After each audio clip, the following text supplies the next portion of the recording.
Welcome to the League's 75th National Conference. That was Starburst by Jesse Montgomery, a terrific new piece. And we're all looking forward to the time we can hear that live and you can hear the whole thing. And that was the Minnesota Orchestra playing, by the way. And the Minnesota Orchestra, along with the St. Paul Chamber Orchestra, they were to have been our two conference hosts. But things didn't turn out as we had planned, but we thank them anyway for all their great work. So here we are. And guess what? Do you know that over 2,020 people have registered for this online conference? And you know, that is more than double what we've ever had at a conference before. And you know, some of those numbers, some of the changes, we have 3 times more managers from our small budget orchestras, group 7 and 8. We have 130 managers from our youth orchestras and 300 trustees. And I can't tell you how pleased I am that through this online conference, some of you who've had a hard time being at our conference before can now come. Oh, and 95 musicians, also 3 times more than we've had before. So there are some positive things about this change that we've gone through. And so who are we that's all here together? So we have composers and conductors, we got managers and CEOs, development directors, marketing directors, we've got artist managers, music publishers. The whole community is actually here together. And you know, it's not the way we usually think about being together. And this is quite an extraordinary time. And there's more than enough hardship to go around in our own lives, in our families, in our communities, and all across the world. And our hearts go out to those who've lost loved ones and to the millions of people who are now unemployed and underemployed, including, of course, the many musicians and staff members in our own orchestra community. Understandably, orchestras now are spending time looking at their cash flows, looking at cancellations, trying to stay whole and trying to hold it all together, and that is as it should be. But, you know, as we look with clear eyes into these tough challenges, and I would add to these, by the way, profound business model challenges as we anticipate a profoundly different world, we also have to keep focused on a vision for continuing the evolution of our creative work and for engaging the expressive lives of the people in our communities. One of the things that has been so unbelievably inspiring to me in recent weeks has been watching our musicians and seeing how quickly they've been able to figure out how to adapt and get their performances online and into the homes of hundreds, thousands, millions of people in their communities and around the world. I mean, and what an affirmation of the durability of our art form, of the creativity of the musicians, and the ingenuity of our managements to work together with musicians to figure out how to get all of this musical material out into the world. And you know, I kind of like to think this is not the end of our orchestral concerts in our halls, but rather this is the beginning of reimagining how we deliver on our mission, how we reimagine creativity, and how we reimagine new ways to serve our communities. We're going to be back in our halls, and we'll be back in our schools, and we'll be back all over our communities. You know, if nothing else, this pandemic has given everyone the heightened appreciation for how much we human beings want to connect, and we want to go out, and we want to share experience, and we want to commune. You know, in my own little corner of New York City up here on the Upper West Side, every night at 7 o'clock, amidst all of the, you know, the clangorous shouting and screaming and celebration of our healthcare workers, Brian Stokes Mitchell, the Broadway star, he lives at 98th Street and Broadway. He opens his 6th floor window and he sticks his head out and he starts singing The Impossible Dream from Man of La Mancha. And beneath him on Broadway, there are a dozen, I don't know, maybe 100, maybe a few hundred New Yorkers up and down Broadway, and they're all 6 feet apart. And they're all listening, and they all came out to hear music together. And you know, I love what Queen Elizabeth said, and she said this with only the kind of confidence and insistence that the monarch could deliver. In the end of her remarks, she said, "We will meet again." And she's right, we will meet again. So a couple of final words before we get to some live music. Today's opening session is generously sponsored by Broadcast Music, Inc., BMI collects license fees from live concert presenters and businesses that use music, which it distributes as royalties to composers and music publishers. BMI represents the public performance rights in over 15 million musical works. And participating in the conference are Deirdre Chadwick, Executive Director, Classical, and Chris McCormick, Director, Classical. Please take time to visit their exhibit portal on our FeedLoop website. Okay, enough talking. Let's get to some music. We're going to turn now to Anthony McGill. He is the principal clarinetist of the New York Philharmonic, and he is about to perform live for us from his living room in Riverdale, New York. Anthony, over to you.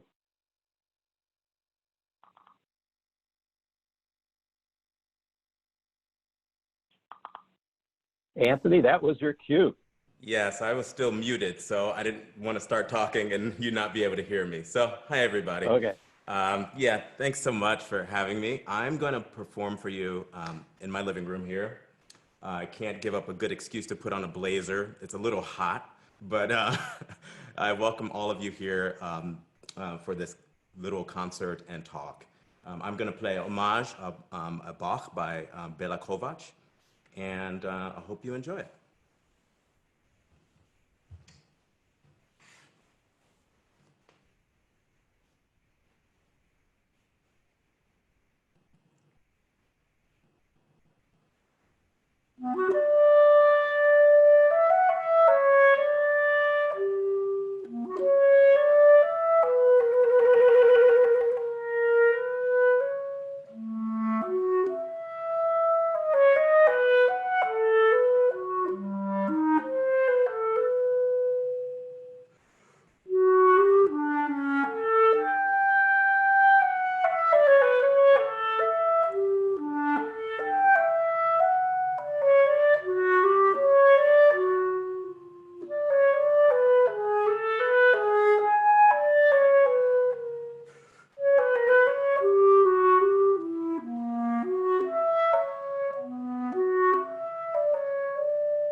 Thank you, Anthony. That was sensational.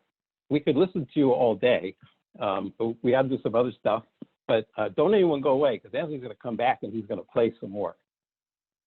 So joining Anthony today for this talk are two of his colleagues from the Lincoln Center campus, Deborah Borda, President and CEO of the New York Philharmonic, and Henry Timms, President and CEO of Lincoln Center.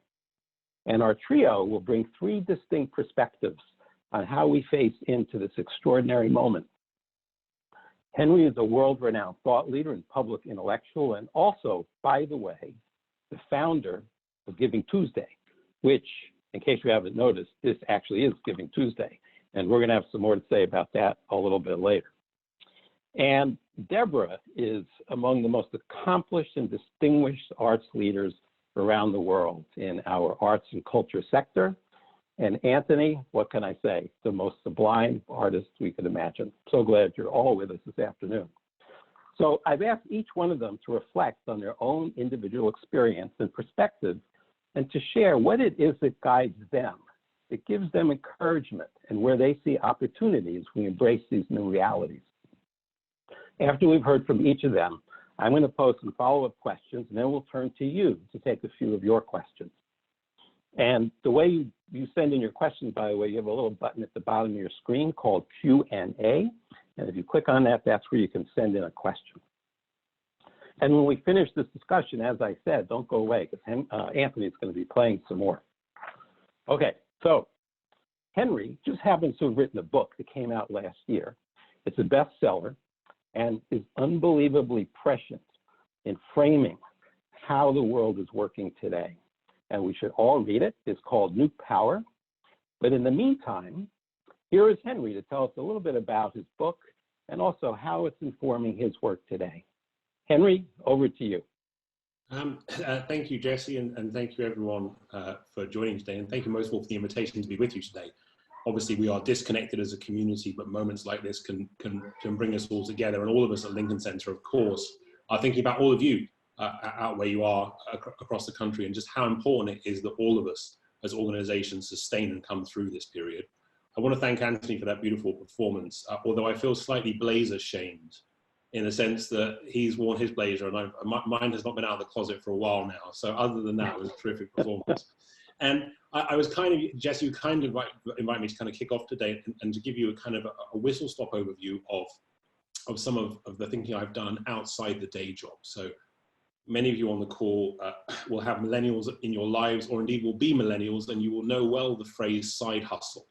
And side hustle is a phrase, it's the thing that you do alongside your normal job. And so my side hustle in recent years has been thinking not about what was my previous job, which was running the 92nd Street Y, but thinking about how power is shifting in the world and what it means. So I want to give you the kind of the too long didn't read version of the book that I wrote, and then we'll broaden the conversation out a bit. So to think about that, if we think for a moment about the way the world is changing, right? Think about the way that Harvey Weinstein was powerful versus the way the Me Too movement was powerful. So Harvey Weinstein had all this power, he spent it down on his terms, not anyone else's. It was a very command and control world. He had this kind of power over an industry. There was a survey done that showed that the only person mentioned as many times as Harvey Weinstein from the stage of the Oscars in the past 30 years was God, right? So that's the kind of power that he used and abused, and compare that with the power of the Me Too movement. So the Me Too movement, of course, begins with the activist Deborah Borda here, and then grows so much more significantly because women all around the world come together to add their stories to make it stronger. Me Too isn't a centralized movement. It's not about the power of one authority over everybody else. It's about women all around the world telling a collective story that strengthens as it surges around the world. So when Me Too gets to France, it becomes denounce your pig. When it gets to Brazil, it becomes a story about your first assault. Even in recent months, it's been going through Bollywood and taking on the industry there. Story number two, think about the way an organization like Airbnb is powerful. So there was an interesting case in California recently where Airbnb was seeing their legislative interests damaged. So they were seeing that this new policy was coming along that was going to do some damage to Airbnb. So they did what all of us would do if we wanted to shift political outcomes. in that they called their lobbyists, and their lobbyists called some politicians and said, look, we don't like the look of this new legislation.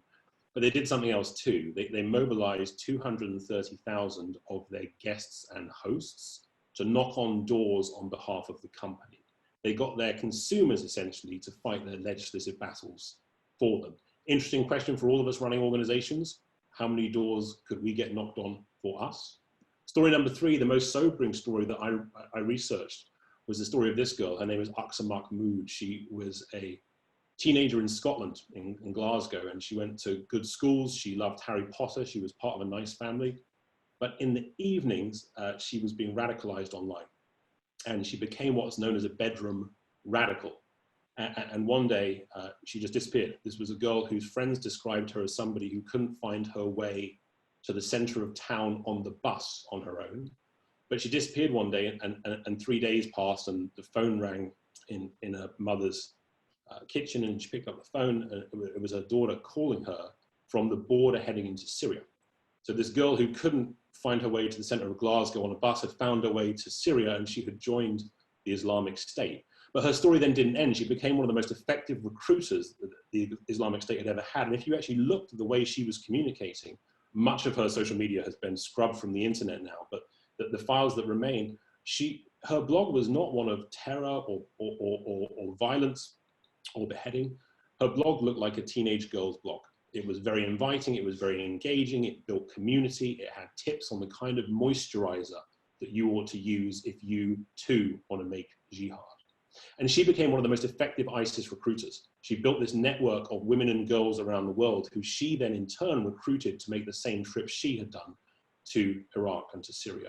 So at the same time, this teenage girl is creating this powerful movement around the world. The US State Department is trying to push back against ISIS. And so what they do is this: the first thing they do is they fly bomber planes over Iraq and Syria. And they drop from the back of these planes paper cartoons, which float down on the heads of the civilian population. And these cartoons show how bad life will be if you join ISIS. That tactic was first used in the First World War, 100-year-old tactic. Obviously, it fails miserably. The second thing they then do is they try and embrace social media. They recognize that people like Aqsa Mahmood have an edge because they've worked out these new technologies. So they create this Twitter account called Think Again, Turn Away, which scolds potential jihadis and uses, as a way of discouraging potential jihadis, uses the biggest State Department logo they could find. This in turn does not prove successful too. So those were 3 quick stories, right? So I told you a story about a movement of women around the world toppling Harvey Weinstein and men like him everywhere.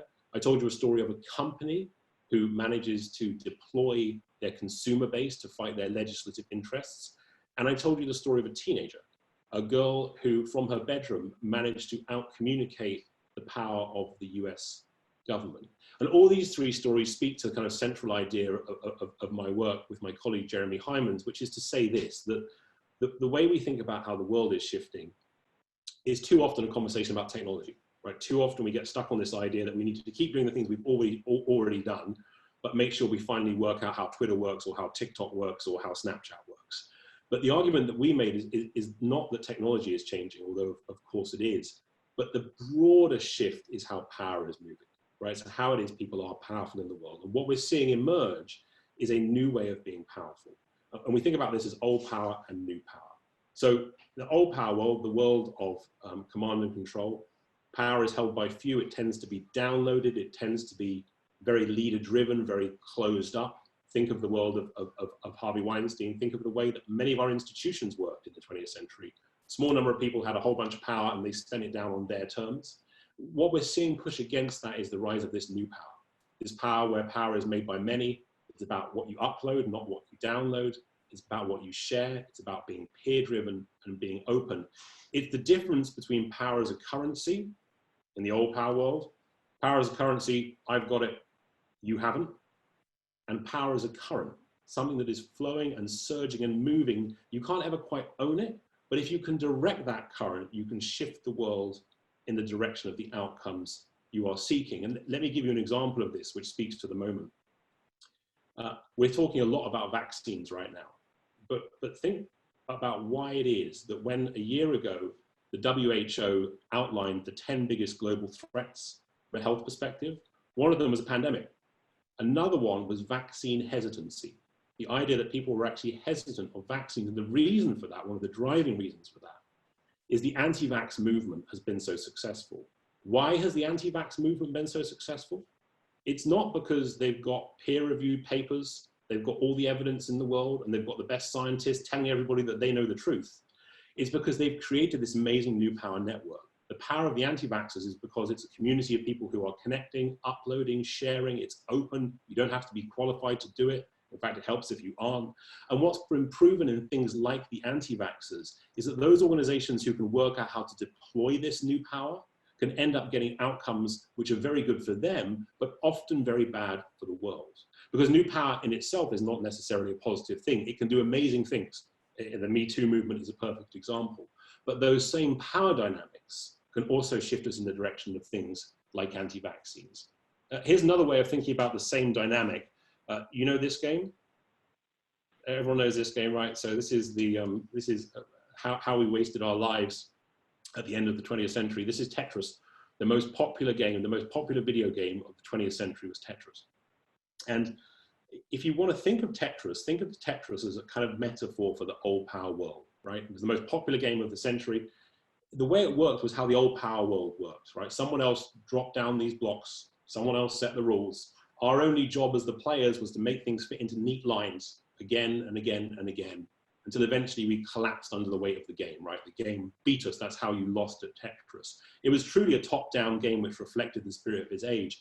And if the old power world worked like Tetris, the new power world works like this game. Do you know what this game is? The other way of asking this question is, do you have teenage children? For those who have teenage children, this is the game Minecraft.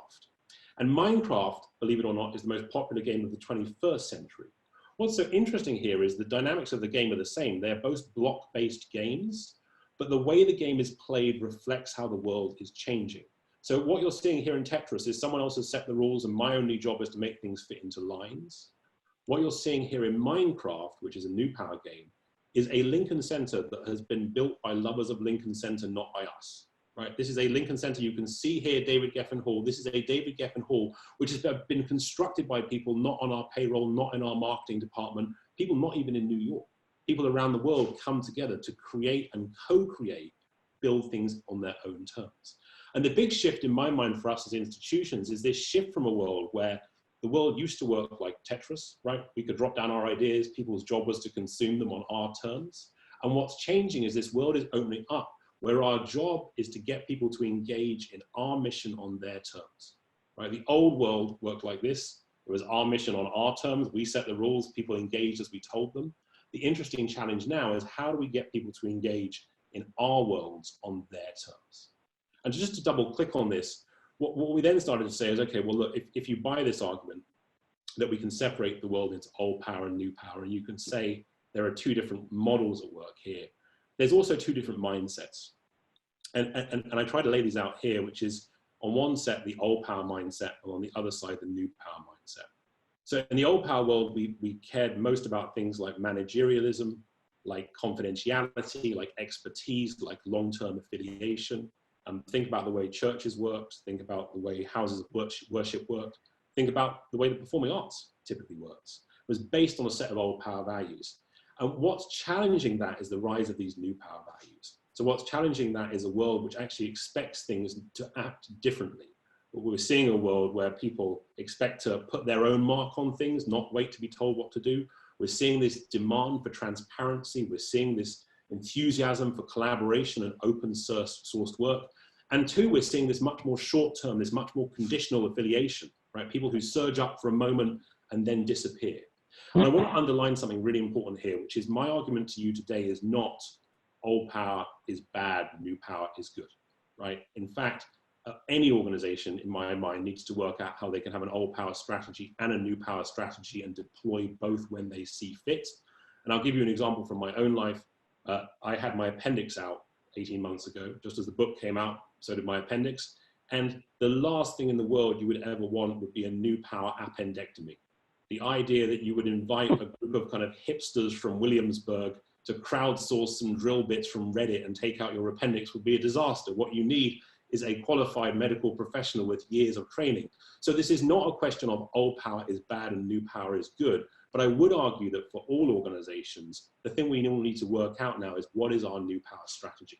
We understand the old power world, we've become successful by doing so, but how are we going to enter this new power world and in doing so, make our mission stronger? And let me finish with just kind of 3 conclusions on, in my mind, what this means for the performing arts world in particular.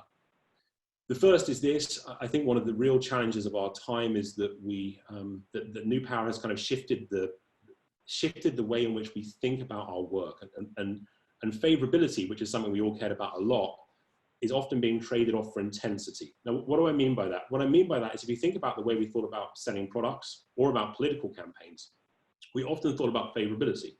If you were selling toothpaste, you wanted to sell as much toothpaste to as many people as you could. If you were measuring the success of politicians, we would literally measure politicians' favorables. Are Hillary Clinton's favorables higher than Donald Trump's? Remember those conversations. But what's actually changed is that intensity in the new power world is more valuable than favorability. So think back to my Trump-Hillary example. Although Hillary's favorables were always higher, people liked her more, Trump built intensity in his base that got him into the White House. And across organizations, we're seeing this trade-off between intensity and favorability.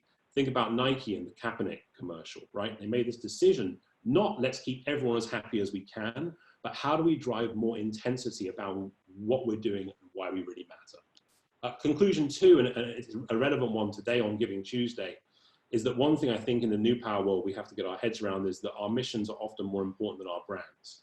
So if you're looking to get things to scale, if you're looking to engage people more in this new power world, it can't be all about you. So when we founded Giving Tuesday, and I'm thrilled that so many people will be marking Giving Tuesday today, when we founded Giving Tuesday, one of the board members I had said to me, well, this is great, I love this idea, but where's our logo? And I said, what do you mean? They said, well, where's the 92nd Street Y going to go? Will it go between the Giving and the Tuesday? And I said, look, that's not the point. If this is about us, if we put our mark on it, it won't allow anybody else to put their mark on it. So one of the interesting challenges in the new power world is we're so used to thinking about success as credit, but there's a trade-off between mission and brand that I think is challenging for all of us. And then finally, thinking specifically about the work we do, I think the equation for the new power world and the performing arts looks something like this, which is to say that we need to combine some things to meet an audience on their terms. The first is something we've always done, right, which is great performance, as we heard from Anthony today. The second thing, and we're seeing this happen more and more, is this combination of performance and purpose, right? So not just what are you doing at the highest level, but why does it matter in context? If you look at the work of the Philharmonic in particular, if you look at their Project 19 series, which is this extraordinary series of new commissions by female composers to mark the anniversary of the 19th Amendment, what you're doing in moments like that is making it very clear about the social justice power of an organization like the Philharmonic and how performance and purpose often come together. There will be those on this call who don't like this idea, and I understand and I sympathize, but the truth of it is organizations all around the world who are working out how to signal and shape their purpose, from law firms to financial firms, are really getting an advantage. And then finally, what supercharges that is participation, right? What really supercharges both the performance and the purpose is that sense of why is this getting out there and what are we asking people to do to drive our own work? And again, to use an example from the Philharmonic, they released this extraordinary performance of the Bolero from their orchestra, all of whom were at home, right? So it was an amazing performance. It was dedicated to health workers, which really spoke to that purpose. But what got that video as viral as it is, and it's reached millions of people now, is so many people wanted to share it, right? It wasn't a performance people simply absorbed. People absorbed that and they shared it because it spoke to their values. So as we all think about the future of our world and the future of the new power world, the combination of performance and purpose and participation seems to me the heart of that debate. That was 15 minutes on the nose, Jesse. Terrific. Thank you. Okay. Henry, unshare your screen. There you go. All right.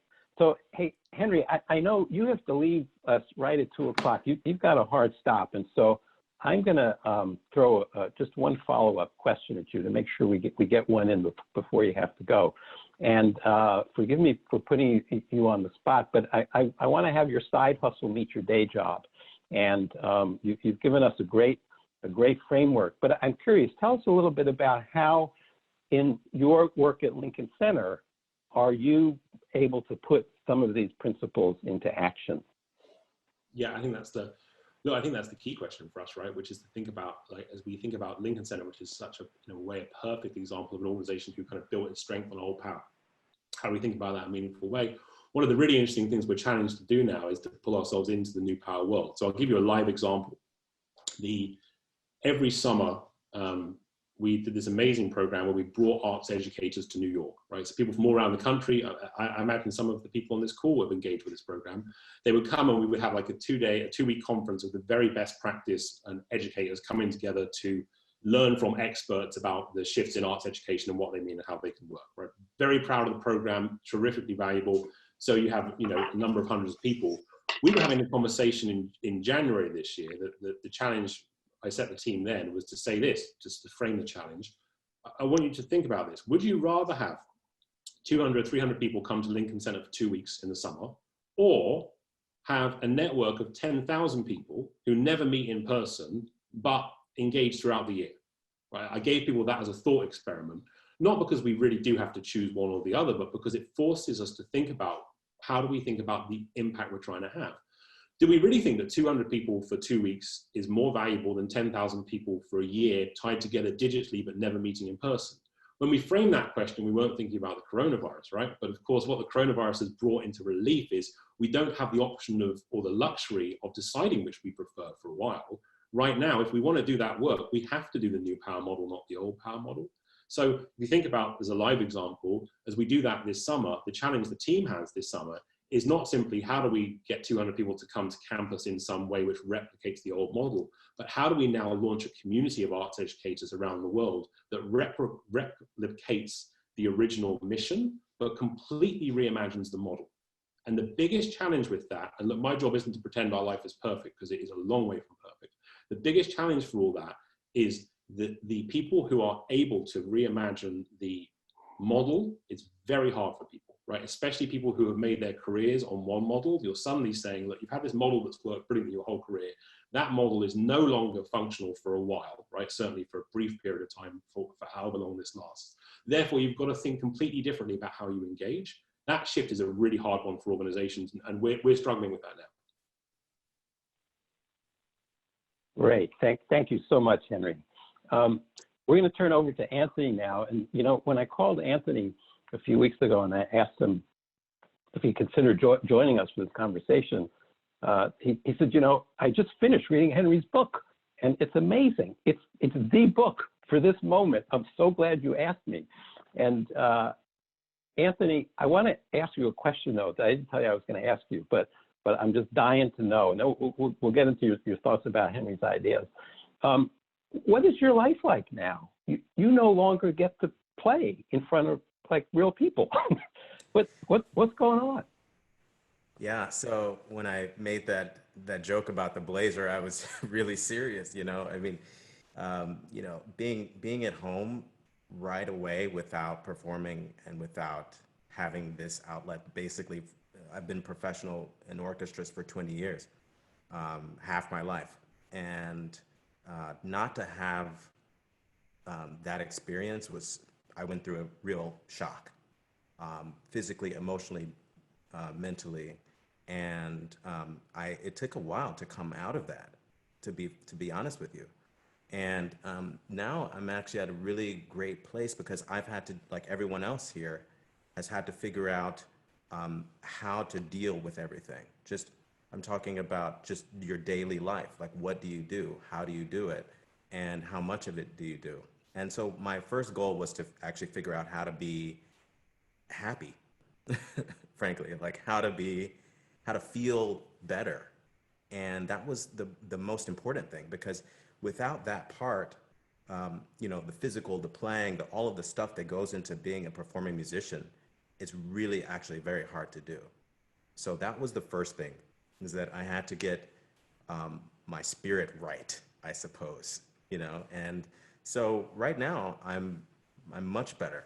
I feel like I've found that direction, that purpose, kind of that thinking about how important what we do has helped me to come out the other side of that, which is that, you know, out of all the things that make us human and all the things that all the people on the front lines are doing and sacrificing for us, the service industry, I suppose, and the healthcare workers and firemen and all these people.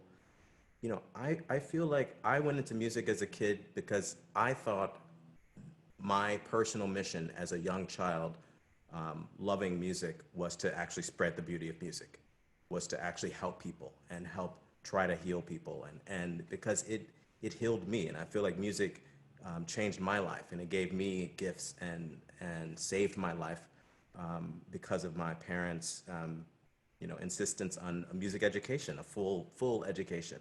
And so I feel like, you know, I was talking to some students recently, and teaching has kept me going as well. I was talking to them, I was saying, you know, what you're doing is really important and it's necessary. And so as long as you think about that it's really necessary. What are people doing at home?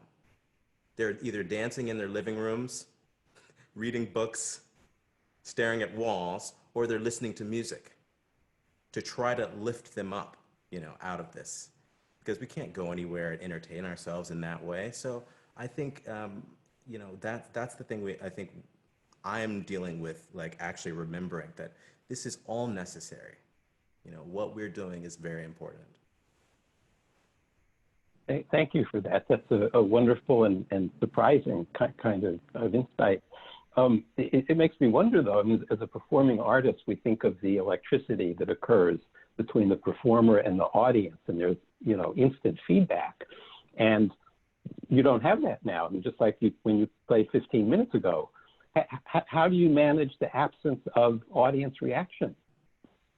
That's a really important point. I was joking around recently. I was saying that Zoom should have an actual applause sound function by which everyone clicks it, and not just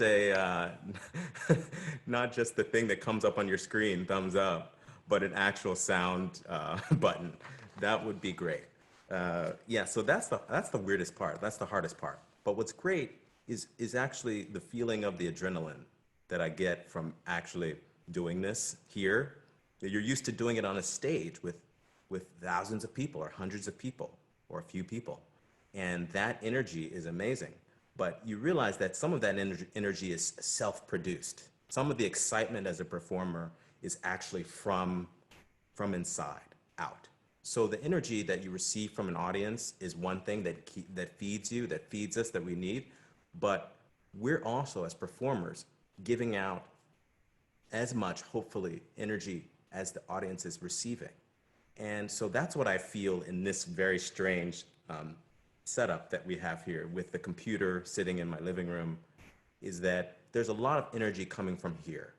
And as I've been teaching a lot of my students the last few weeks, I've been thinking about that. Like through the computer, it's actually maybe even more of a challenge to try to put that energy out there. And so it's, in a way, I'm using it as a practice tool. Thank you. That's terrific. And thanks for sharing these two, you know, very, very personal reflections of how your life is different. So let's get to Henry's ideas. What grabbed you? What were you thinking when you heard all this new power stuff? Yeah, this is really great. I was just, you know, thinking about the book, and I was taking some notes last night before coming on here. And it's really awesome to hear Henry talk about this book, because a lot of the points he just mentioned, I would say, are like the highlights, the main points of the book, but you should still read it, everyone who's on the call. I really think so. But actually, there are a couple points that I really thought about that were really important. In my perception of what was discussed in the book, one thing that kind of made for very successful new power ventures, I suppose, or transitions or transformations, is something that has to do with positivity. So he mentioned purpose, which is great. And Jesse, you even mentioned community earlier.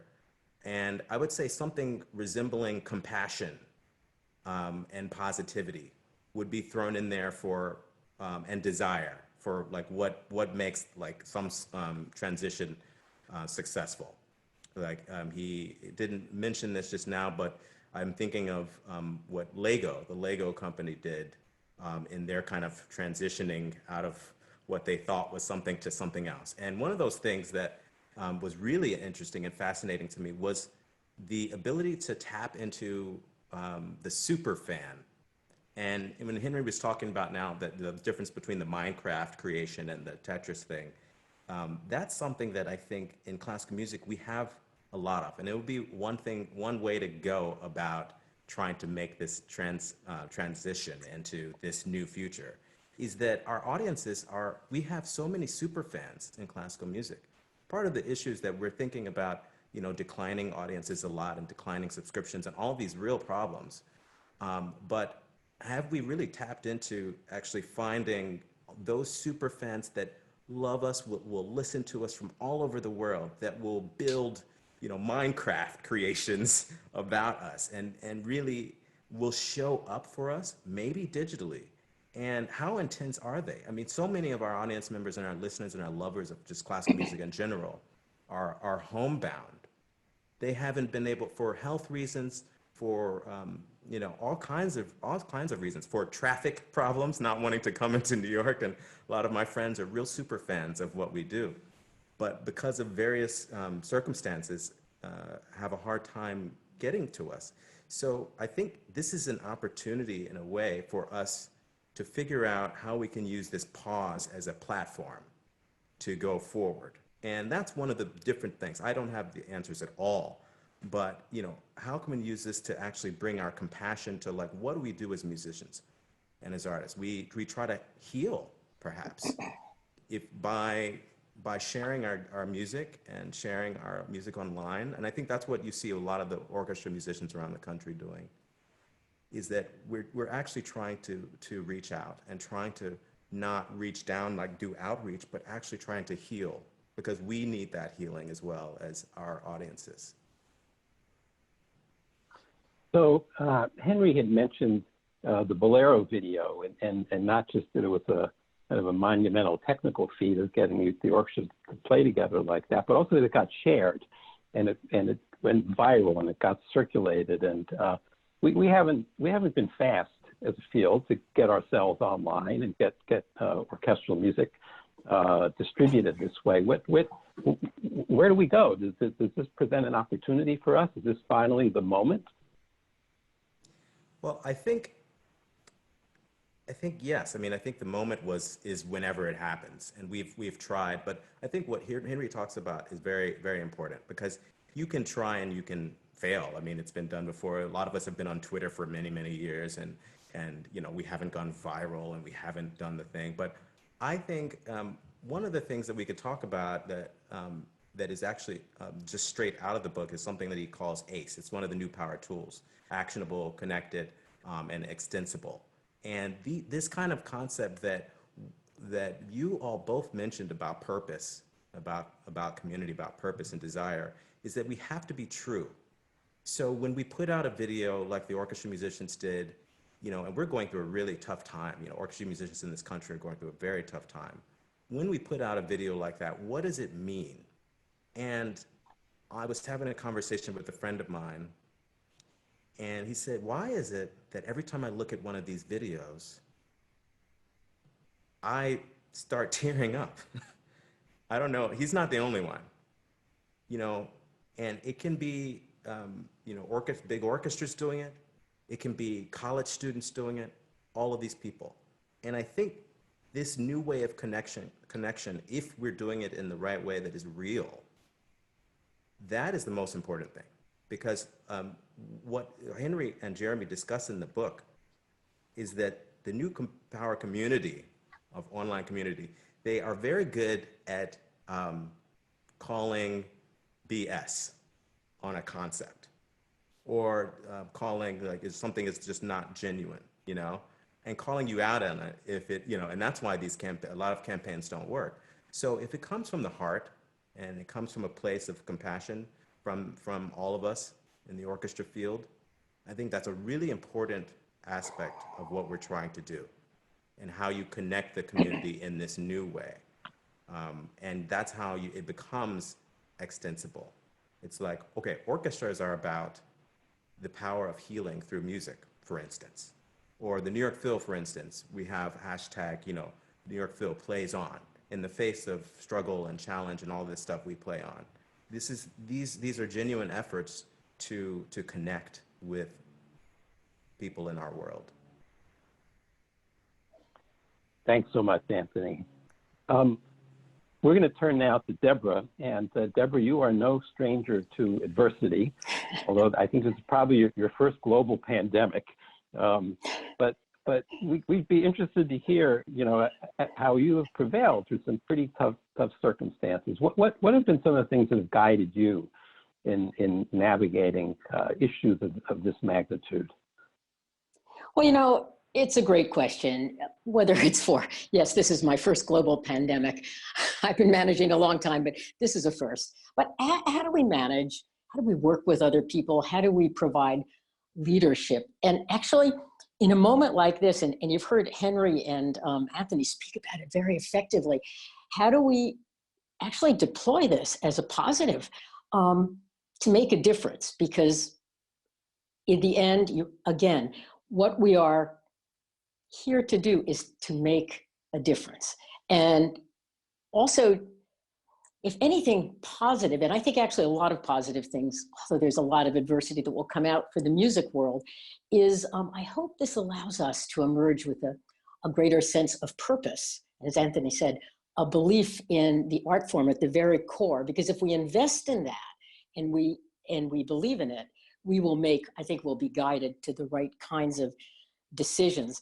But if I think about sort of various components I've used, and I think others use, and it's interesting, and I'll use some examples of the way Henry Timms and I have worked together, but it is fascinating to work at one of the sort of old line, old power kinds of institutions like the New York Philharmonic and see how we're changing and how we try to meld and think about other ways to move forward. But I think there are a couple of key components. And the first is a sort of personal one. It's about honesty, because that is absolutely required, but also really now vulnerability. How do I make decisions about the future with other people or on my own, but it's usually with other people, about a future we don't, nobody understands. So if you go back and you think of what people talk about as the old command control kind of module of management, I don't know that really works anymore. And at this point in time, what we have to balance is that leadership doesn't necessarily equate with control. They aren't equal. And that is a kind of balance that is changing throughout the world. Many voices to many ears.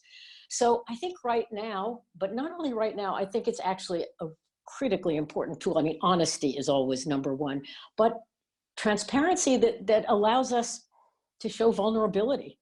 And yes, it's now's a really easy time to be vulnerable. But in fact, I think that's such an honest human component. So that's one point that I think if we can come to it is going to be very helpful to all of us. I know it's been very helpful to me. There were moments when I felt like I was simply just the most unsuccessful manager you could imagine. And in letting go of the feeling that I had to have the right answers and I had to do this and that, and to move to a larger group and recognize the complexity of the challenges we face at all times and of human beings, that is a very helpful kind of moment for all of us. I often go into institutions I have over the course of my career that have been in difficult places.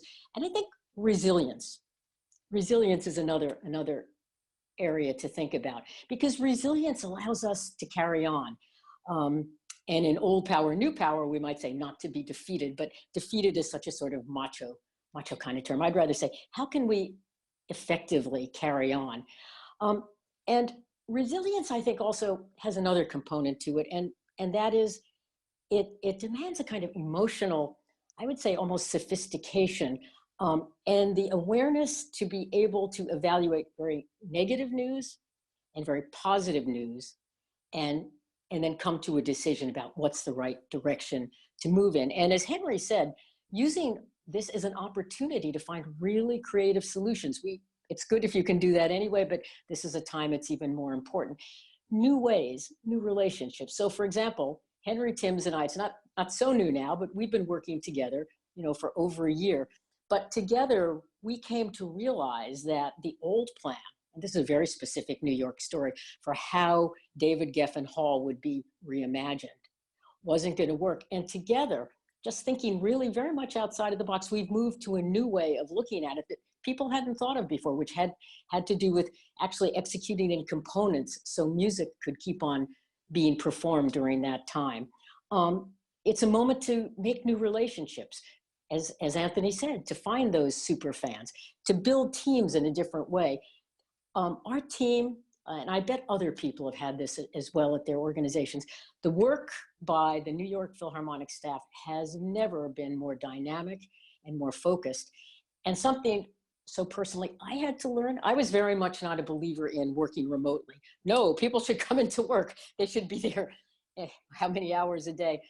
It couldn't possibly work that you could be successful working at home. Well, wow. Look at how successfully so many of us out there are now working on a remote basis. This is going to completely change how we think about how we work. What is the need for offices? What are the need for offices? How do we relate to each other? How do we build teams? So these are all about new ways of working. And to me, if we have resilience, we can allow ourselves to see that. Next, I think about communicating. You cannot communicate enough. We really should try to be in touch with the people who are in our community. It has to be honest. I go back to that word also, but it has to be realistic. And Anthony put it very well. There has to be hope. There has to be some optimism in that. And how do we get to hope? Well, I think people are hopeful when they have a path, some kind of path forward. And the path can change. It doesn't have to be what we laid out, but to know that there is some way we're going to operate and move through this. And I also think that the act of designing that path in teams gives you the flexibility to change it, gives you the flexibility to come up with different ways of doing things. And finally, I guess this is really important, and I see this as a real difference where organizations succeed and where they don't. That is, we have to move to active solutions. This means you have to take a risk once in a while, or a lot, whatever you have the stomach for. It means you're going to make mistakes. And, that's okay. And in fact, I think organizations and individuals who really are able to make change and do work that is for the good, they have taken risks and they make big mistakes. But the other thing is at the end, and I say this because we're talking to people who love music and are in this world, our world community of music. Every decision and every investment goes back to the integrity and the love for our art form. And when we lose sight of that, we won't have the ability to put it into this brilliant larger picture that Henry describes, societal picture, or the emotional picture that Anthony describes. But it's finding the combination of both of those at the core of who we are. So when I think about it, I was so touched to hear Anthony speak about, his ups and downs. I called him the other day just to chat and say hello. And, we had a very honest moment where I said, I've sometimes in the past couple of weeks just descended into these really dark valleys. And then something happens that invariably has to do with music or with the people in my community, and we come out of it. And it was such a personal and wonderful discussion. I was so glad to hear you talk about it today. And I will confess, whenever I watch those videos, I'm just sitting there weeping. So when the Mahler Adagietto video came up, I was having a glass of wine. I was sitting watching it, and my partner Cora came in and she said, "Are you all right?" Because I was weeping, and I said, "Yes, I'm watching the Mahler." So it's an interesting time, guys. Deborah, thank you for that. A very, very candid and insightful way of looking at what we're all looking into. Henry, you're going to have to go soon. I've got a question. It's sort of for you. So let's toss it your way, and I'm sure Deborah and Anthony will have some things to say about this as well. So here it goes. The growth of conductorless orchestras is an obvious example of the shift from old power to new power. What are the implications of that shift for the role of the maestro in the future of orchestras? I'm going to defer to my colleagues on that. Chicken. All right, you've goaded me into it. Look, I think one of the interesting, if you even think of the framing, right, of the maestro, right, of the master, right, this idea of that kind of the pedestal, I think we all understand that there has been, for a lot of reasons, one to do with kind of norm shifting, but two to do with transparency, that there are methods of behavior in all sorts of industries that are now clearer and more on show than previously. So anybody who is thinking about behaving in any particular way now recognizes that the easiest thing in the world is a member of an orchestra with a cell phone. And suddenly, lo and behold, a behavior that would have been tolerated for years is actually not going to be tolerated in interesting ways. So I do think one of the big shifts we're likely to see here is that leadership in general is more on show. And because of that, I think the idea of the kind of the old power maestro, I think people will need to be very careful in how they wield that power. Thank you. I know we're going to lose you. It looks like we're about to lose you. So here's a question. I have the ultimate old power is my finance committee. So everyone will understand that there are times to talk about new power and there are times to talk about old power. But maybe I'll just leave you by thanking everyone for the chance to be with you today and for all you do. You know what? One of the things I'm very inspired, the third president of Lincoln Center. So I'm the 11th, the third was William Schuman. And he was writing about why the arts matter, why our work matters back in the 60s, right, at the height of the Cold War. And he had this beautiful sentence, which if I can remember it, I think really speaks to me so much right now about why the arts matter. And he said that for him, the first principle for the arts is they are an antidote.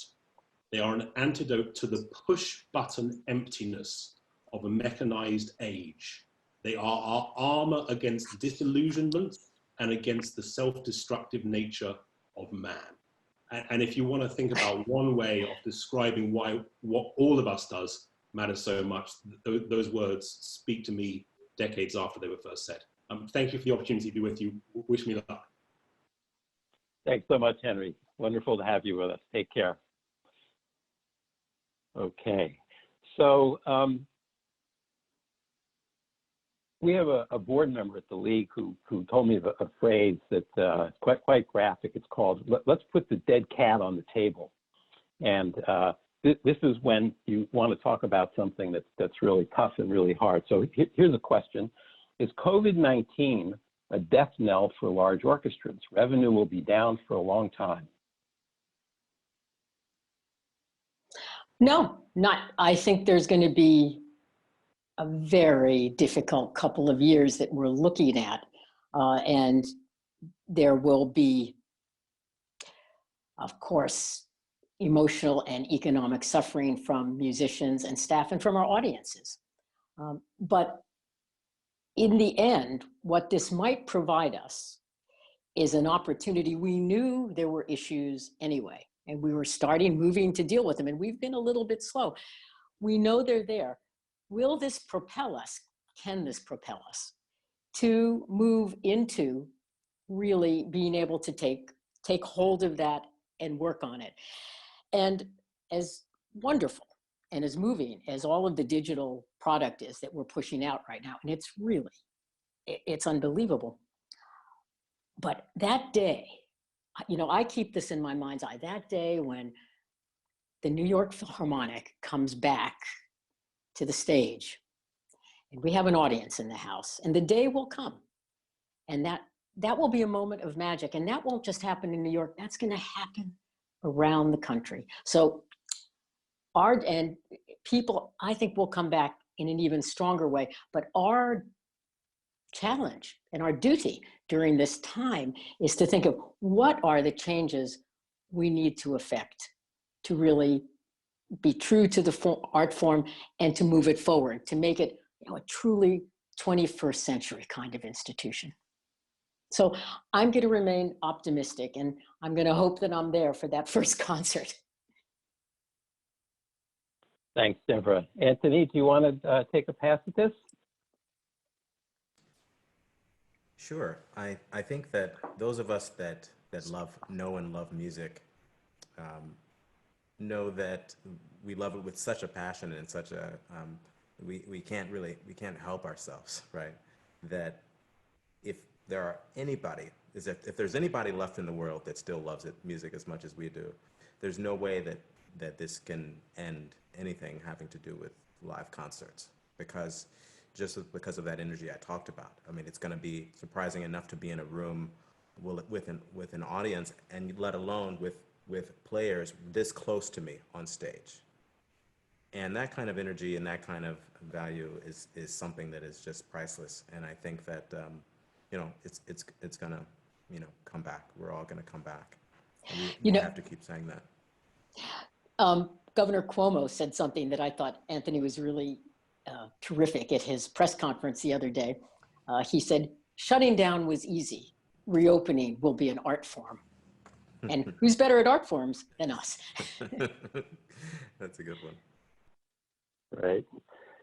So, building on this idea of, hopefulness and return and opportunity to come back in a different way, here's a question for both of you. How would you counsel the orchestral world to adopt an anti-racist approach to community engagement?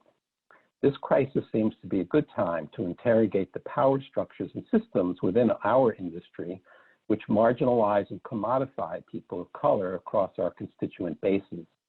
I've observed this at all levels and sense that plumbing these depths will open up to pathways to dialogue. Well, I think it's a great question, and one that is very interesting to kind of confront on this call, specifically because at least in our experience, and just Deborah, I'm not revealing anything but Deborah and I have had conversations about this issue, and so what's crazy about this particular crisis is that a lot of us in the field have been actively trying to confront that issue just now, like just a couple months ago before we came here. So, like a lot of things in our field, yes, things have taken way too long for people to even try to change or to actually understand why they need to change. But I think there's a climate, and hopefully this continues during this particular time and in the months and days and years right after we all return and everything gets back to normal, that the normal is not going to be the normal of the past. There's nothing we can do to make it so.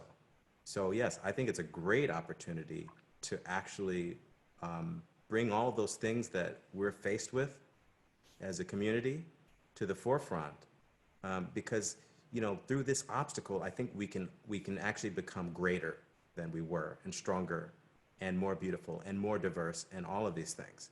And it's not to say that those conversations haven't been trying to take place within the last just few years, even in a really intense way. And I think it's important.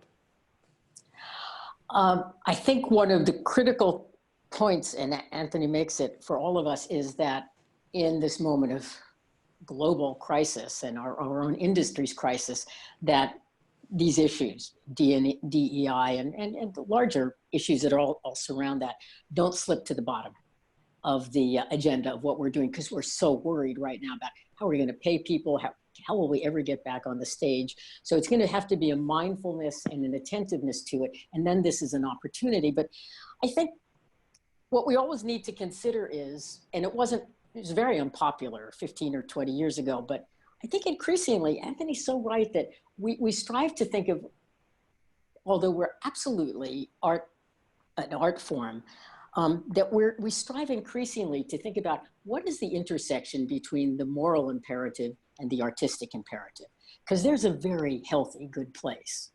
And we got to figure out how to define that, and then how to, not even how to define it, we have to figure out how to get there. So I think we've got to be mindful of it. People have to keep pushing, and pushing at all different levels. Thanks, Deborah, and thanks, Anthony. And, you know, we've struggled with this quite a bit at the League. And, you know, one of the things that I think we're finally beginning to figure out is that our own ability to confront these issues and be helpful to our members really begins with our own work inside our own organization and confronting our own ideas about who we are and what we believe and what kind of practices we're prepared to develop to kind of counter our tendencies to go through our work in ways that kind of keep the status quo frozen and keep marginalized people and people of color out of our picture and out of our lens. And even though I wasn't asked a question about what would I counsel an orchestra, I'll answer anyway. And I would counsel start at home. Start with your own conversations, your own frank conversations about what you believe and what matters to you, and attempt to achieve some kind of shared understanding across an organization, because then there's the platform for meaningful action and meaningful change. I'm going to toss out one more question, and of course this would be a 3-week seminar, but it's obviously it's a question on a lot of people's minds. And Deborah, this is for you. Do you have a sense of how organizations like the New York Phil and other orchestras will be able to reopen with social distancing and with a revenue model that will be sustainable? Okay, let's get real specific. There are a number of challenges we are going to have to face. Not we, the New York Philharmonic, all orchestras and performing arts organizations are going to have to face. And it's particularly challenging in the absence of a coherent national policy about social distancing, about testing, about contact tracing, about masks, about a reentry strategy. So we're sort of out there on our own, but here are components that I know that go into it. First of all, the key defining factor has to be safety. The health and safety of our musicians, of our staff, and our audiences has to come first. Now, how do we even assemble the orchestra on the stage unless we have testing? And I don't mean that people get tested once. I mean, we have to have a coherent and almost daily testing program. So that's going to have to go into place before we can even rehearse. Now, in terms of bringing people back into the audience, we ran a model for David Geffen Hall with CDC guidelines for social distancing. David Geffen Hall has 2,700 seats. We found we could bring 380 people in. Now, I didn't believe that because it was such a discouraging number, because obviously economically that wouldn't be possible. But I checked in with my friend Clive Gillinson over at Carnegie Hall and with Gary at the Kennedy Center, and they had run similar kinds of studies and found the same thing. So there are going to be very real challenges.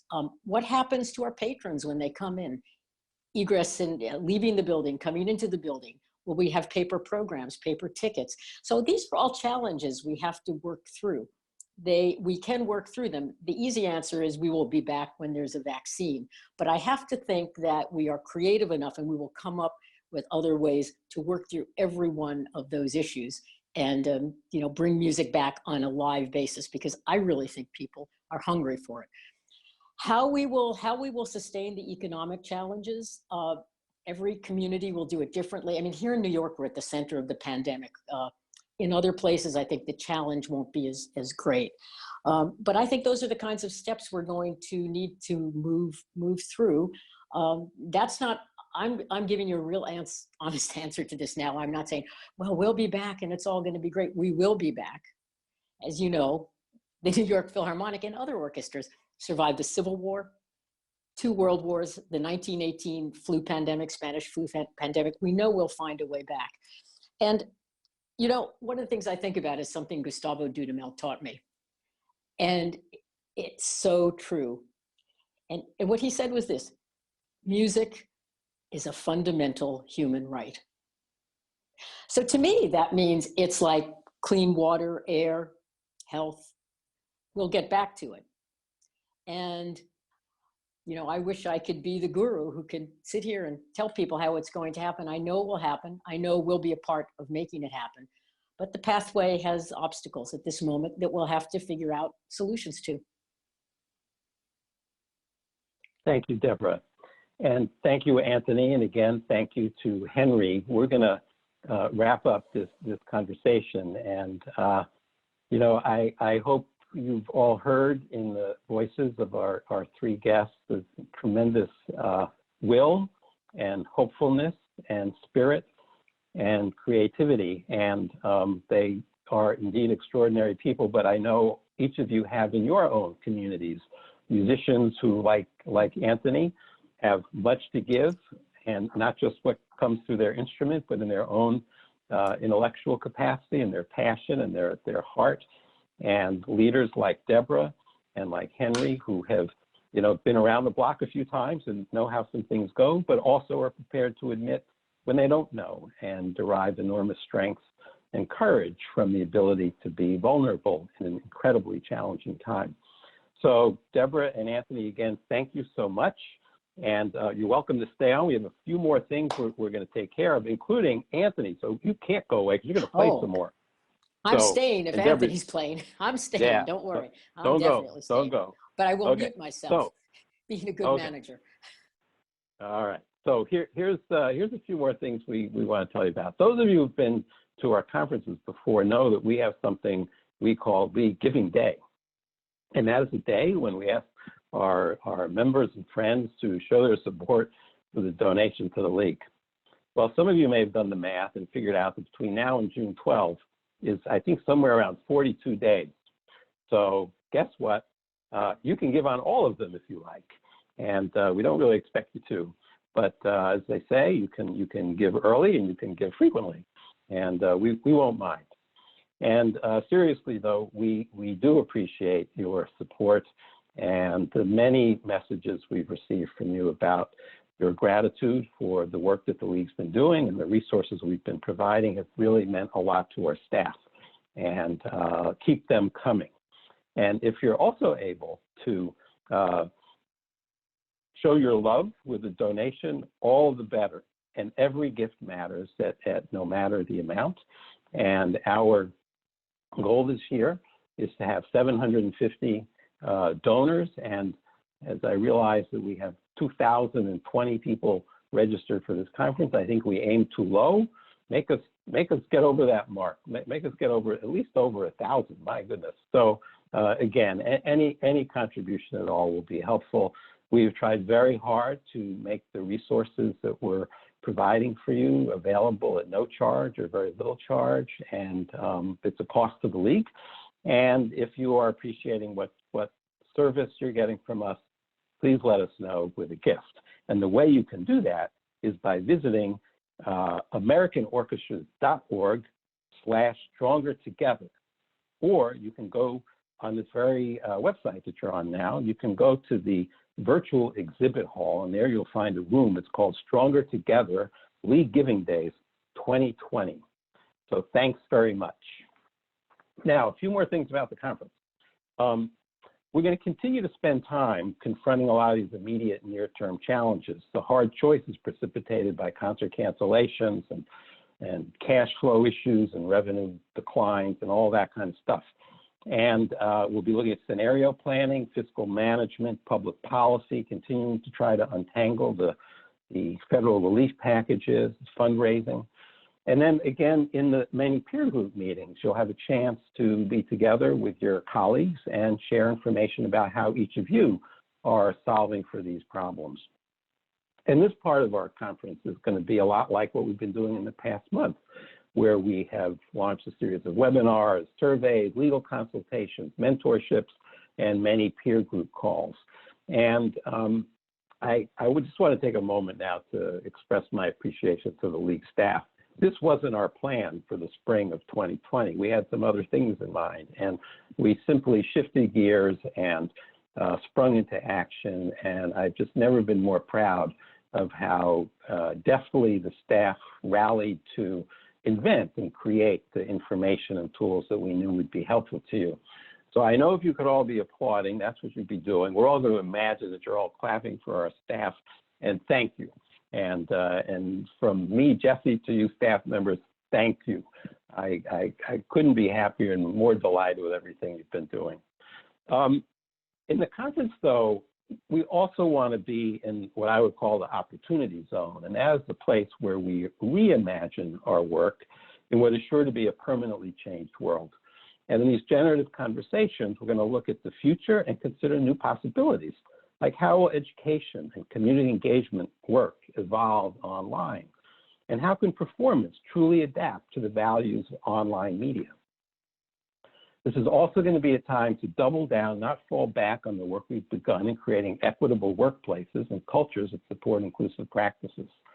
We'll be hearing about important progress from some of our Catalyst Fund grantees, tackling gender equity issues, and exploring the critical role of leaders in advancing EDI work.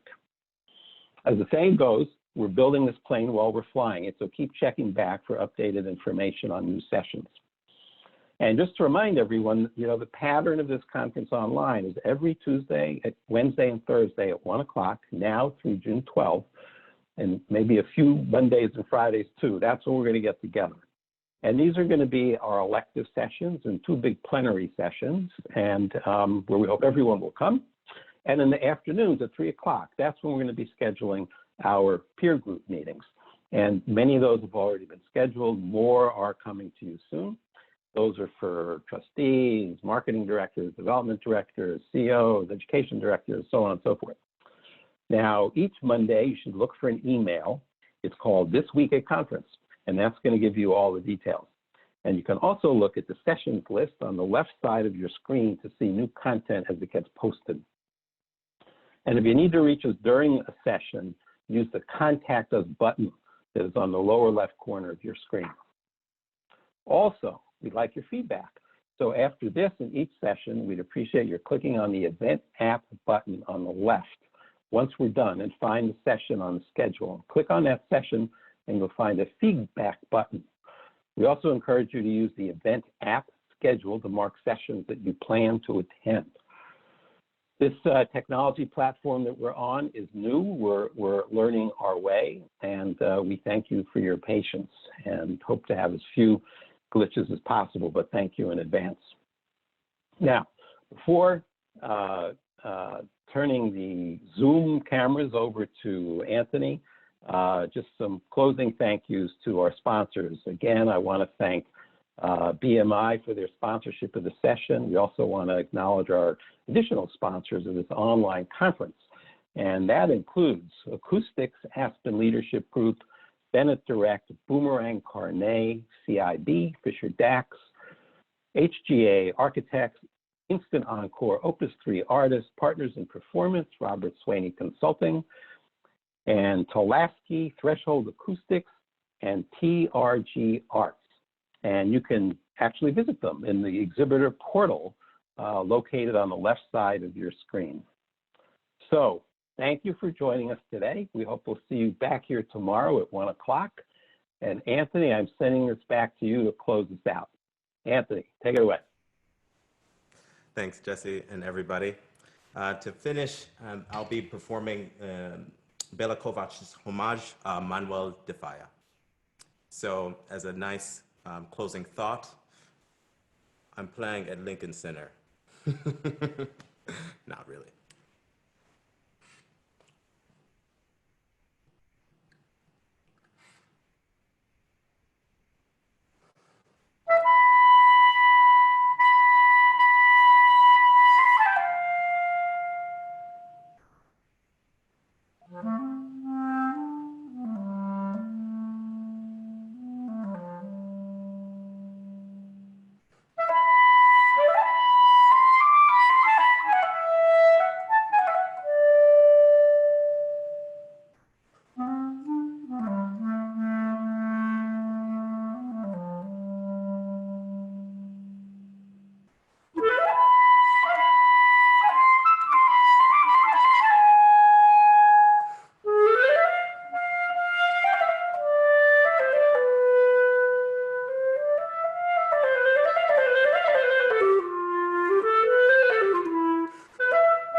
Thank you, Henry.